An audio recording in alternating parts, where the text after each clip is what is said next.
Good morning मेरे भावी अध्यापकों, आप सभी को गुड मॉर्निंग। स्वागत है आपका अपना चैनल ASSTD 61 में। आप सभी लोगों का स्वागत है। देखिए, हम लोग देखेंगे CTET के विषय में कि जो CTET की प्रकृति क्या है और CTET का सिलेबस क्या है। कभी कभी ऐसा होता है कि हम किसी भी विषय संबंधित या किसी भी परीक्षा के संबंधित ऐसे पढ़ के चले जाते हैं जिसे हम कुछ समझ नहीं पाते हैं कि उसका क्षेत्र क्या है, उसमें के प्रश्नों की प्रकृति क्या है, उसमें क्या पूछा है, आयोग ने क्या निर्धारित किया है। हमको इसकी सटीक जानकारी होनी चाहिए और उस जानकारी के अनुसार हमें एक रणनीति बनाना चाहिए। और उसकी रणनीति हम कब बनाएंगे? जब हम उसके सिलेबस की पूरे प्रकृति को समझेंगे। तो सिलेबस की प्रकृति को यदि हम समझ लेते हैं तो हम सारे क्वेश्चन को गेस कर सकते हैं कि क्वेश्चन कैसे बनते हैं, क्वेश्चन कहाँ से बनते हैं। इन सब सारी चीज़ों को जो है कि आपके अपने इस चैनल ASSTD 61 पर मैं लेकर आया हूँ। और इसके अंतर्गत हम देखेंगे, यदि मान लीजिए इसमें कहीं से कोई त्रुटियाँ या किसी प्रकार से कोई कमियाँ हो जाती हैं, तो आप जो है कि कमेंट बॉक्स में जो है कि अपने कमेंट लिख करके सुझाव दे सकते हैं। हम देख सकते हैं कि इसके सिलेबस क्या है और किसके आधार पर हमें पढ़ना है और कितना पढ़ना है, किस तरह से पढ़ना है। इसकी हम सबसे पहले जो है कि सिलेबस की रणनीति देखेंगे। देखिए, इसमें लिखा है कि विकास की अवधारणा और सीखने के साथ इसका संबंध। कहने का मतलब ये हुआ कि सबसे पहले हम ये देखेंगे ये विकास क्या है, इसके कॉन्सेप्ट क्या है। इस विकास के अंतर्गत जो सीखने की प्रवृत्ति होती है वो प्रवृत्ति कैसे बालकों में की जाती है, किस प्रकार से बालक विकास करता है और उसके विकास के साथ साथ बालक की सीखने की क्या प्रवृत्ति होती है, जिसमें हम इसके कॉन्सेप्ट संबंधित चीजें देखेंगे। वृद्धि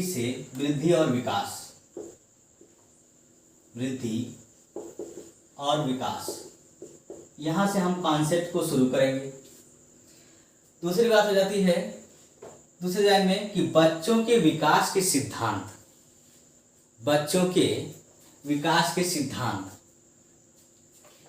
इसमें हम लोग देख लेंगे।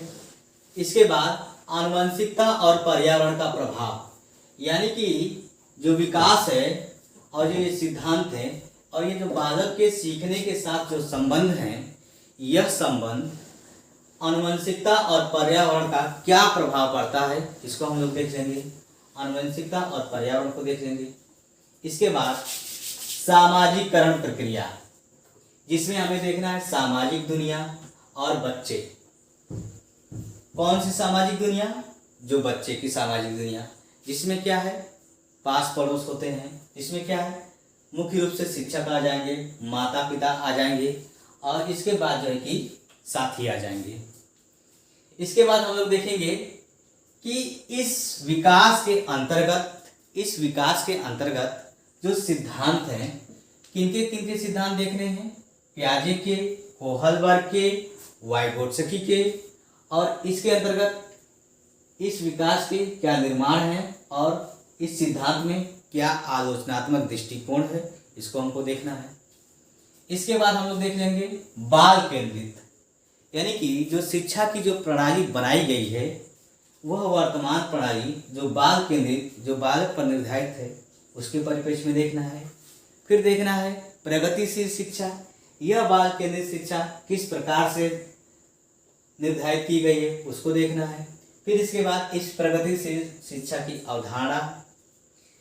फिर इसके बाद हम लोग पढ़ेंगे बुद्धि के निर्माण, यानी कि बुद्धि में किस प्रकार के परिप्रेक्ष्य समाहित की गए हैं, उसको देख लेना है। इसके बाद बुद्धि में हमें क्या पढ़ना है? बहुआयामी खुफिया, यानी कि बहुआयामी बुद्धि, जो हम लोग हार्वर्ड गार्डनर के अनुसार पढ़ लेते हैं। इसके बाद हम लोग देखेंगे भाषा और विचार। इसमें मतलब बालक के सीखने संबंधी चीजें में भाषा कितना योगदान देता है, कौन सा बालक किस अवस्था में किसके अनुरूप कितनी भाषाएं बोलता है और बालक की जो विचार प्रक्रिया है आंतरिक रूप से बाह्य रूप से वो किस प्रकार से है, इसको हम लोग देख लेंगे। फिर देख लेंगे सामाजिक निर्माण के रूप में सामाजिक निर्माण के रूप में बालक का कैसे विकास होता है, कैसे बालक विकसित होता है। इसमें हम लोग देख लेंगे कि जो लिंग है, जो भूमिकाएं हैं और इसके जो पूर्वाग्रह हैं और शैक्षिक अभ्यास, यानी कि लिंग, पूर्वाग्रह और शैक्षिक अभ्यास। फिर इसके बाद हम लोग देखेंगे शिक्षार्थियों में व्यक्तिगत अंतर, यानी कि सीधी सीधी बात कहा जाए कि शिक्षार्थियों में व्यक्तिगत अंतर का मतलब ये हुआ कि हम यहाँ पर वैयक्तिक विभिन्नता को देख लेते हैं। किसके आधार पर देखेंगे? भाषा के आधार पर, जाति के आधार पर, लिंग के आधार पर, समुदाय के आधार पर, धर्म के आधार पर आदि इसके जितने भी आधार हैं कि प्रत्येक बालक की वैयक्तिक विभिन्नता का क्या आधार होता है। प्रत्येक बालक भिन्न भिन्न प्रकार की जो क्रिया करता है तो किसके आधार पर करता है, कैसे सीखना है, ये देख लेंगे। इसके बाद सीखने के आकलन, सीखने के आकलन और सीखने के आकलन के बीच अंतर, सीखने के आकलन और सीखने के बीच, सीखने के आकलन के बीच अंतर, किस प्रकार से सीखा गया है और किस प्रकार से जो है कि सीखते हैं, इसके बीच जो है कि अंतर देखना है। और अंतर के स्पष्ट के अनुरूप हमें सतत और व्यापक मूल्यांकन भी देखना है। इसके बाद शिक्षार्थियों के तैयारी का आकलन करने के लिए उपयुक्त प्रश्न निर्माण, यानी जो आकलन का प्रक्रिया होता है, जो मूल्यांकन की प्रक्रिया जो होगी उसमें प्रश्नों की कैसी प्रकृति होती है, यानी कि बालकों के समक्ष किस प्रकार के प्रश्न रखे जाते हैं, बालक के बोध स्तर के कैसे प्रश्न होने चाहिए जो बालक के चिंतन शक्ति का विकास कर सके, जो बालक के बौद्धिक शक्ति का विकास कर सके, या जो प्रश्न की प्रकृति होती है, प्रश्न की बनावट या प्रश्न की जो समस्याएं होती हैं किसके रूप में रखी जाती हैं, इस आकलन के अंतर्गत हम देख लेते हैं। इसके बाद देख लेंगे कक्षा में सीखने और आलोचनात्मक सोच को बढ़ावा देना, यानी कि बालक जो कक्षा में सीखते हैं विभिन्न प्रकार की गतियों के आधार पर, विभिन्न प्रकार की प्रक्रियाओं के आधार पर, तो उसमें बालक की क्या सोच है, आलोचनात्मक सोच। इन सोच को बढ़ाने और शिक्षार्थियों के उपलब्धि का आकलन करने, शिक्षार्थियों के उपलब्धि का आकलन करने मतलब बालक किस प्रकार से आगे बढ़ रहा है, किस प्रकार से सीख रहा है, किस प्रकार से कमियां रह गई, उसकी इस उपलब्धि में आकलन करने का क्या तरीका है, इस चीज़ को हमको जो है कि सीटेट में जो है कि देखना है।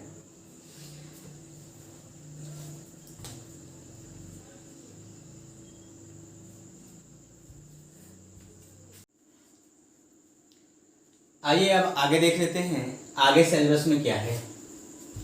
आगे देख लेते हैं इस समावेशी शिक्षा की अवधारणा, समावेशी शिक्षा की अवधारणा और विशेष आवश्यकता वाले बच्चों को समझना, विशेष आवश्यकता वाले बच्चों को समझना, यानी कि इस समावेशी शिक्षा के अंतर्गत हम विशेष आवश्यकता वाले बच्चों को देखेंगे जो अपने आप में एक विशेष प्रकार की क्षमता रखते हैं।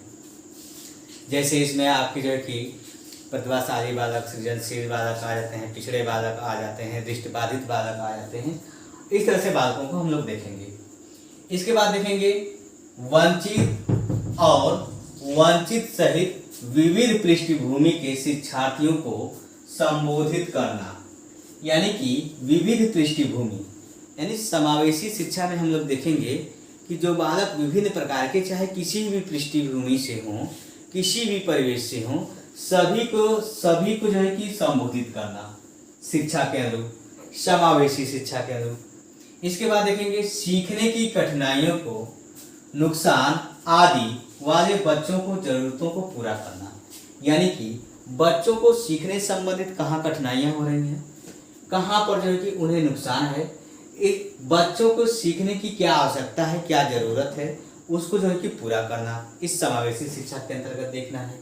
दूसरी बात, विशेष रूप से कौन कौन से बालक हैं, एक प्रतिभाशाली रचनात्मक बालक जिसको हम लोग सृजनशील बालक कह देते हैं, विशेष रूप से विकलांग बालक, शिक्षार्थियों को संबोधित करना। इसके बाद हम लोग देख लेते हैं अगले टॉपिक में हम लोग देखेंगे सीखना और शिक्षा शास्त्र, सीखना और शिक्षा शास्त्र, यानी कि ये आपका जो है कि ये टॉपिक आपका सीधे सीधे पेडागॉजी में आ जाता है। व्यवहारिक पक्ष में आ जाता है, शिक्षण प्रक्रिया में आ जाता है कि सभी कॉन्सेप्ट, सभी अवधारणाओं को पढ़ने के बाद यह एनसीईआरटी यह निर्धारित करती है कि बाल केंद्रित शिक्षा प्रणाली में बालक को किस प्रकार से सीखना है, बालक की किस प्रकार से प्रक्रिया होती है, उसके आधार पर जो है कि इस सिलेबस निर्धारित है। जैसे देख लेते हैं कि बच्चे कैसे सोचते हैं और सीखते हैं, बच्चे कैसे सोचते हैं और सीखते हैं, एक बात। दूसरी बात, बच्चे कैसे और क्यों स्कूल प्रदर्शन में सफलता प्राप्त करने में असफल होते हैं, सफलता प्राप्त करने में असफल होते हैं। यानी कि सारी व्यवस्थाएं होते हुए भी अध्यापक के पास शिक्षण गतिविधियां, शिक्षण सामग्री, तमाम प्रकार की व्यवस्थाएं होते हुए भी बालक क्यों जो है कि असफल होते हैं, इसको देखना है। इसके बाद देखेंगे कि शिक्षण और सीखने की बुनियादी प्रक्रियाएं, यानी कि जो शिक्षण है, जो सीखने सिखाने की जो व्यवस्था है अध्यापक के परिप्रेक्ष्य में, ये शिक्षण, वो सीखने की क्या बुनियादी प्रक्रियाएं हैं, किस प्रकार से बालक यानी कि बच्चे की सीखने की क्या रणनीतियां होती हैं, इसको हम लोग को देखना है। इसके बाद एक सामाजिक गतिविधि के रूप में सीखना, एक सामाजिक गतिविधि के रूप में सीखना, और सीखने का सामाजिक संदर्भ, बच्चे किस प्रकार से सामाजिक दृष्टिकोण से सीखते, यानी कि औपचारिक अनौपचारिक गतिविधियों के आधार पर एक बालक समाज में किस तरह से सीखना है, ये देखना है। दूसरी बात, एक समस्या समाधान करता, यानी कि बालक को यह समस्या समाधान करता बता रहा है। दूसरी बात, बालक को एक वैज्ञानिक अन्वेषक के रूप में बच्चा समझना है, यानी कि जो एक बच्चा है वह किस रूप में है, एक अन्वेषक के रूप में, यानी कि एक वैज्ञानिक अन्वेषक के रूप में।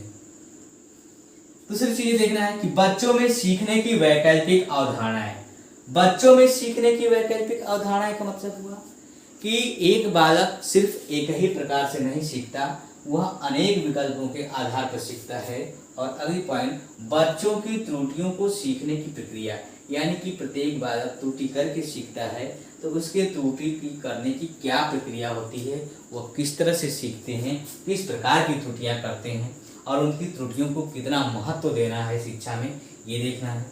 अगली बात, त्रुटियों के सीखने की प्रक्रिया में महत्वपूर्ण कदमों के रूप में समझना। अनुभूति और भावनाएं, अनुभूति और भावनाएं, यानी कि बालक की जो संवेदनशीलताएं हैं, जो भावनाएं हैं, जो उनके संवेग हैं, ये किस प्रकार से बालक क्रियाशील होते हैं, किस प्रकार से बालक जो है कि अपनी भावनाओं को प्रदर्शित करते हैं, उसको यहाँ पे देखना है। अगली पॉइंट, प्रेरणा और सीखना, यानी मोटिवेशन और लर्निंग, ये किस प्रकार से, यानी सीखने में अभिप्रेरणा किस प्रकार से सहायक है और प्रेरणा में अधिगम किस प्रकार से सहायक है, इसको देखना है। अगली बात, सीखने में योगदान देने वाले कारक, कौन कौन से कारक मुख्य रूप से देखना है, व्यक्तिगत और पर्यावरणीय कारक, व्यक्तिगत कारक और पर्यावरणीय कारक, यानी कि वही व्यक्तिगत विभिन्नता के आधार पर और जो है कि हम लोग यहाँ पर पर्यावरणीय के आधार पर, जो बालक का पर्यावरण, जो बालक का जो समाज है, जो प्रकृति है, किस आधार पर है, ये सब सारी चीज़ें जो है कि हमारे सीटेट के इस सिलेबस में दी गई हैं। इस सिलेबस की प्रकृति को हम लोग समझ के और इसके आधार पर हम लोग पढ़ते चलेंगे और प्रत्येक टॉपिक वाइज जितने भी टॉपिक हैं, टॉपिक वाइज आपको क्वेश्चन भी प्रोवाइड करते चलेंगे और सभी की जो प्रश्नों की प्रकृति है, हम लोग प्रश्नों की प्रकृति भी देखते चलेंगे। एक बार आप लोग जो है कि पूरे सिलेबस को आप स्क्रीनशॉट कर लीजिए, इसके बाद फिर आगे बताते हैं।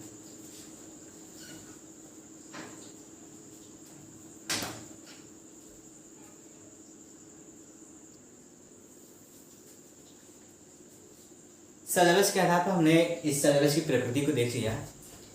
देखिए हम लोग क्या है कि जब इस सिलेबस के आधार पर स्टेप बाय स्टेप पढ़ते चलेंगे और इसी के आधार पर आपको पीडीएफ भी और क्वेश्चन भी आपको क्वेश्चन भी आपको जो है प्रैक्टिस कराए जाएंगे। यदि इसके अंतर्गत किसी भी प्रकार की कोई कमियां हों, आप जो कि कमेंट बॉक्स में ज़रूर लिख कर दीजिएगा। ठीक है, फिर मिलते हैं अगले टॉपिक के साथ, आगे देखते हैं।